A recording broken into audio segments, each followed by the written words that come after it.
1986 সালের 30শে সেপ্টেম্বর রোমের রাস্তায় সেই রাতটা ছিল গাঢ় অন্ধকারে ঢাকা। ঠান্ডা বাতাসে ভেসে আসছিল সমুদ্রের নোনা জলের গন্ধ। একটি সাধারণ আমেরিকান পর্যটক মেয়ে, যার নাম সিন্ডি, হাসতে হাসতে এক যুবকের হাত ধরে হোটেলের একটি ঘরে ঢুকল। যুবকটির নাম মোরদেকাই ভানুনু, ইসরায়েল থেকে আসা একজন ইহুদি। তাকে ধরার জন্যই এই হানি ট্র্যাপটি পেতেছিল ইসরায়েলের বিশ্ববিখ্যাত গুপ্তচর সংস্থা মোসাদ। মোরদেকাই সিন্ডির ঘনিষ্ঠ হতেই এক ঝটকায় তাকে একটি ইঞ্জেকশন দেয়া হলো। তারপর জাহাজে তুলে মোসাদের এজেন্টরা রওনা হলো ইসরায়েলের দিকে। আর এখান থেকেই শুরু হলো এই মানুষটির জীবনের সবচেয়ে নিষ্ঠুর অধ্যায়। কে এই মোরদেকাই ভানুনু? এই মানুষটি ইসরায়েলের গোপন নিউক্লিয়ার অস্ত্রের ছবি তুলে গোটা বিশ্বকে জানিয়ে দিয়েছিলেন ইসরায়েল পরমাণু অস্ত্র তৈরি করেছে আন্তর্জাতিক আইনকে বুড়ো আঙুল দেখিয়ে। অথচ এই ইসরায়েলি বিশ্বকে বলে বেড়ায় ইরান নাকি পরমাণু অস্ত্র তৈরি করেছে।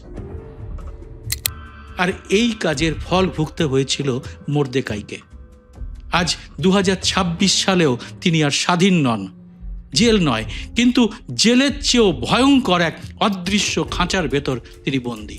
এখন আমেরিকা এবং ইসরায়েল বলছে ইরানের হাতে রয়েছে গোপন পরমাণু অস্ত্র, আর সেই অস্ত্রের কারণেই নাকি এই যুদ্ধ। ইরানের কাছে পরমাণু অস্ত্র আছে কিনা তা কারো জানা নেই, কিন্তু যারা এই কথা বলছে সেই ইসরায়েলের হাতে যে নিষিদ্ধ পরমাণু অস্ত্র রয়েছে তা ফাঁস করে দিয়েছিলেন যে মানুষটি, তার জীবনটাই কার্যত নরক করে দিয়েছে ইসরায়েল। আজকের এই এপিসোডে আমি সেই মানুষটির গল্পই বলবো। ভিডিওটি পুরোটা দেখে ভালো লাগলে এটি লাইক এবং শেয়ার করে আরও মানুষের কাছে পৌঁছে দিতে ভুলবেন না। সেই সঙ্গে আমার এই ভিন্ন স্বাদের নতুন চ্যানেল, যেখানে আমি সপ্তাহে অন্তত একবার নানা আশ্চর্য বিষয় নিয়ে আপনাদের সামনে হাজির হয়ে থাকি, সেটিও সাবস্ক্রাইব করে নোটিফিকেশন বেলটি চালু করে রাখতে ভুলবেন না। নমস্কার, সবাইকে স্বাগত। আমি সুব্রত বসু। 1952 সালের 14ই অক্টোবর মরক্কোর মারাকেশ শহরে পুরনো ইহুদি পাড়ার মেল্লাহতে জন্ম হয়েছিল মোরদেকাইয়ের। বাবা শ্লোমো ছিলেন একজন গরিব দোকানদার, আর মা মাজাল গৃহবধূ। 11 ভাই বোনের মধ্যে মোরদেকাই ছিল দ্বিতীয়। ছেলেবেলা থেকেই তার ধর্মীয় শিক্ষা হয় আলিয়াস ফ্রান্সেজ স্কুলে। 1963 সালে তাদের পরিবার সবকিছু বিক্রি করে চলে আসে ইসরায়েলে। সেখানে তারা থাকতে শুরু করে একটি কাঠের ঘরে, যেখানে বিদ্যুৎই ছিল না। মোরদেকাইয়ের বাবা সেখানেও একটি দোকান খোলেন। কিন্তু এই সময় থেকেই ভিতরে ভিতরে বিদ্রোহ জমছিল মোরদেকাইয়ের মনে।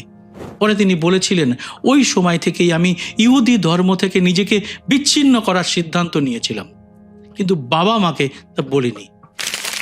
পরে 1971 সালে তিনি সামরিক বাহিনীতে যোগ দেন। ইয়ম কিপুর যুদ্ধে তিনি দেশের হয়ে লড়েনও। তার পদটি ছিল সার্জেন্ট মেজর। পরে তিনি সেনাবাহিনী ছেড়ে দেন। 1977 সালে এক বন্ধুর ভাইয়ের সুপারিশে তিনি ঢোকেন নেগেব নিউক্লিয়ার রিসার্চ সেন্টারের ডিমোনা প্ল্যান্টে। নামটা শুনে মনে হয় এটা একটি রিসার্চ ল্যাব। আসলে এটাই ছিল ইসরায়েলের গোপন পরমাণু বোমা তৈরির কারখানা। মোরদেকাই সেখানে টেকনিশিয়ান হন এবং পরে তিনি হন শিফট ম্যানেজার। তার বেতন ছিল আকাশ ছোঁয়া, বাড়ি, গাড়ি, ফোন সবই ছিল। এই ল্যাবেরই মাটির তলায় ছিল প্লুটোনিয়াম প্রসেসিং ইউনিট।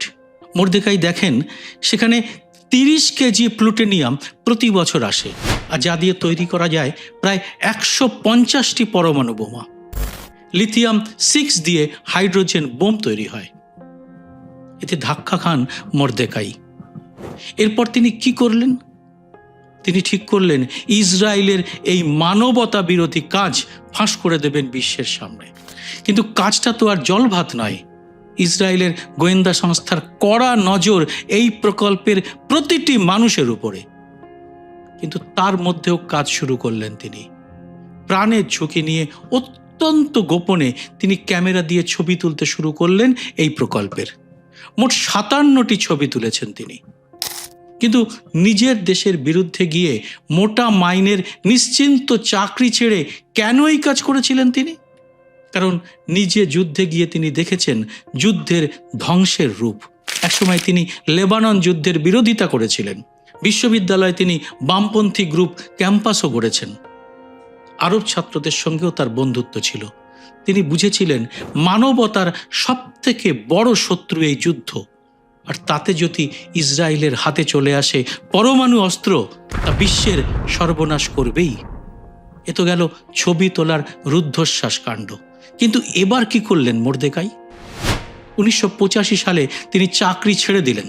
সবাইকে বললেন তিনি বিশ্ব ভ্রমণে বের হবেন। পরিকল্পনা মতো তিনি প্রথমে ঘুরলেন এশিয়ার দেশগুলোতে, এরপরে এলেন অস্ট্রেলিয়ায়, সেখানে থাকতে শুরু করলেন। কখনো হোটেলের ডিশওয়াশার, কখনো বা ট্যাক্সি ড্রাইভারের কাজ করতেন তিনি। 1986 সালের জুলাই মাসে তিনি ইহুদি ধর্ম ত্যাগ করলেন।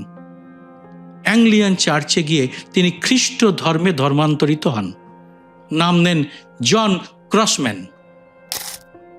এর কয়েক মাস পরে 10 সেপ্টেম্বরে তিনি পৌঁছে গেলেন লন্ডনে।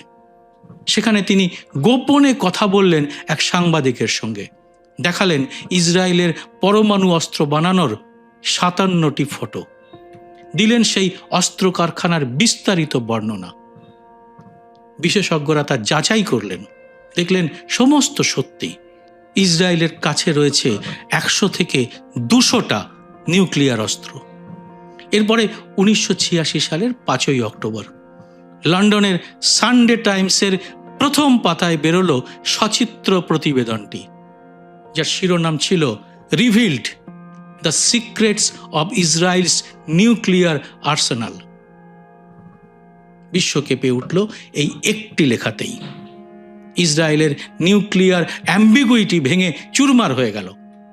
মাথা খারাপ হয়ে গেল ইসরায়েলের সামরিক কর্তাদের। কি করে মর্দেকাই এ কাজ নিখুঁতভাবে করলেন তা জেনে মাথা চুল ছিঁড়তে লাগলেন তারা। আর সেই সঙ্গে পরিকল্পনা তৈরি করা হতে থাকলো বদলা নেওয়ার। ডাকা হলো মোসাদের কর্তাদের। আর কিভাবে সেই বদলা নিল মোসাদ? মোসাদ প্রথমে ফাঁদ পাতল মর্দেকাইকে ধরার জন্যে। প্রেমের ফাঁদ, হানি ট্র্যাপ। মোসাদের এজেন্ট চেরিল বেন টটকে লাগানো হলো প্রেমিকার ছদ্মবেশে। তিনি নাম নিলেন সিন্ডি, পরিচয় দিলেন আমেরিকান ট্যুরিস্টের। রোমের রাস্তায় তাদের প্রথম দেখা হলো, আর তারপর গভীর প্রেমের অভিনয়। 30 সেপ্টেম্বরের রাত সিন্ডি হোটেলে ডেকে আনলেন মর্দেকাইকে। মর্দেকাই ঘুণাক্ষরও বুঝতে পারেননি যাকে তিনি ভালোবেসেছেন, বিশ্বাস করেছেন, তিনি আসলে মোসাদের এজেন্ট। তার অজ্ঞাতেই তাকে দিয়ে দেওয়া হলো ঘুমের ইঞ্জেকশন। অজ্ঞান করে মোসাদ তাকে লুকিয়ে নিয়ে এলো INS নোগা নামের একটি জাহাজে। সেই জাহাজ এসে পৌঁছলো ইসরায়েলে। কিন্তু মর্দেকাই ও অসম্ভব বুদ্ধিমান মানুষ। তিনি বুঝলেন মোসাদ তাকে প্রাণে মেরে ফেলবে। তাই তিনি যে মোসাদের কাছে রয়েছেন তা জানানোর জন্য একটা উপায় বের করলেন। তিনি জাহাজের মধ্যেই জোগাড় করে ফেললেন একটি কলম। তা দিয়ে হাতের তালুতে লিখে রাখলেন, মর্দেকাই ভানুনু ওয়াজ হাইজ্যাকড ইন রোম। কোর্টে যাওয়ার পথেই তিনি হাতের তালুটা খুলে দেখালেন সাংবাদিকদের। বিশ্বে ছড়িয়ে গেল মর্দেকাইয়ের কিডন্যাপের খবর, আর সেজন্যই হয়তো প্রাণটা বেঁচে গেল তার। কিন্তু শুরু হলো নরক যন্ত্রণা। এবার আসবো সেই কাহিনীতে। 1987 সালের আগস্ট মাস, জেরুজালেমের গোপন আদালত। মর্দেকাইয়ের বিরুদ্ধে অভিযোগ আনা হলো রাষ্ট্রদ্রোহিতা এবং গুপ্তচর বৃত্তির। 18 বছরের কারাদণ্ড হলো তার। আর প্রথম 11 বছর একা একটি নির্জন সেলে কারাবাস। সেলটির আয়তন 3 মিটার বাই 2 মিটার। 23 ঘন্টা সেটা বন্ধ রাখা হতো। কোনো মানুষের সঙ্গে কথা নয়। খাবারের ট্রে দেয়া হতো দরজার ফাঁক দিয়ে।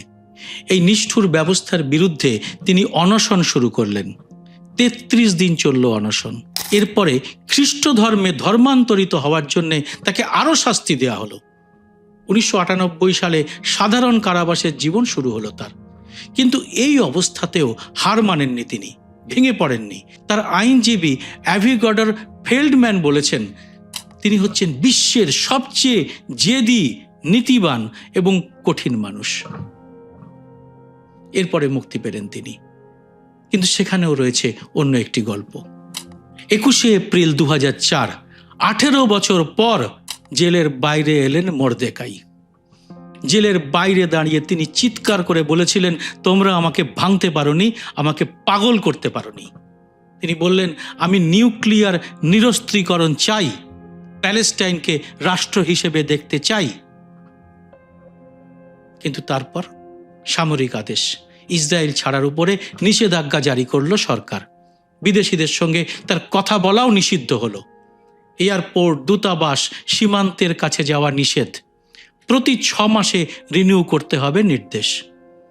2010, 2015-তে আবার নানা ছোট ছোট অভিযোগে জেলে পাঠানো হলো তাকে। 2024 সালের জুলাইতে আবার 1 বছর বাড়ানো হলো জেল জীবন। 2026 সালেও এইভাবেই আছেন মর্দেকাই।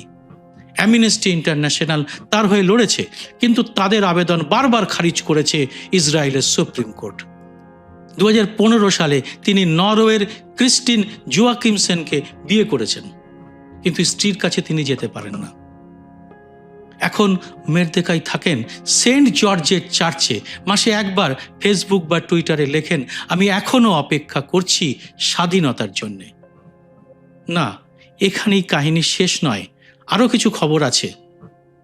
1987 সালে তাকে দেয়া হয় রাইট লাইভলিহুড অ্যাওয়ার্ড, যাকে বলা হয় অল্টারনেটিভ নোবেল। ট্রমসো ইউনিভার্সিটি তাকে দিয়েছে সাম্মানিক ডক্টরেট। নোবেল শান্তি পুরস্কারের জন্যে তিনি নমিনেটেড হয়েছিলেন, কিন্তু তিনি বলেন, আমার নামটি সরিয়ে নিন। কারণ যে পুরস্কার পেয়েছেন ইসরায়েলের নিউক্লিয়ার কর্মসূচির প্রবক্তা এবং প্রাক্তন প্রধানমন্ত্রী শিমন পেরেজ, সেই পুরস্কার আমি হাতে নিতে পারবো না। এই হচ্ছে মর্দেকাই। বিশ্বে এরকম মানুষ বোধহয় বিরল। তিনি আজও লড়াই করেন শান্তির জন্যে, নিউক্লিয়ার অস্ত্রের বিরুদ্ধে। ইসরায়েলের দৃষ্টিতে তিনি বিশ্বাসঘাতক, বিশ্বের দৃষ্টিতে তিনি কিন্তু হিরো। ড্যানিয়েল এলসবার্গ তার সম্পর্কে বলেছেন, নিউক্লিয়ার যুগের সবচেয়ে বড় হিরো। মর্দেকাই ভানুনুর বয়স এখন 73 বছর। তার মাথার চুল সাদা, চোখে এখনো কিন্তু আগুন। প্রতি মাসে তিনি সমাজ মাধ্যমে একটি করে পোস্ট করেন, আমি মুক্তির অপেক্ষায়।